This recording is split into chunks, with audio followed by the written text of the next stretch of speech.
Hello and welcome to Elapsed Timing. This is lesson 4. So work out the elapsed time between the times on the two clocks and then choose the correct option.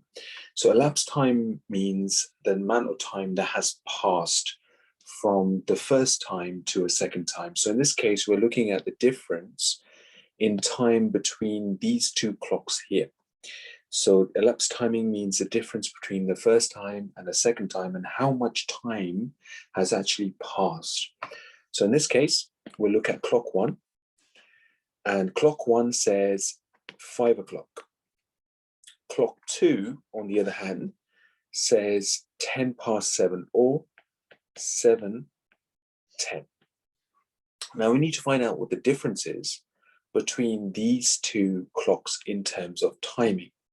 Now, from 5 o'clock to 6 o'clock, so 5 o'clock to 6 o'clock is 1 hour.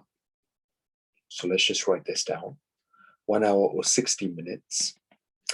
From 6 to 7 o'clock, again, it's another hour and 60 minutes. So that's 2 hours in total. And then we have the difference between the big hand from 12 to 10. So literally it's going from there to there. So you can see from there to there. And that means that we're adding 10 minutes on top.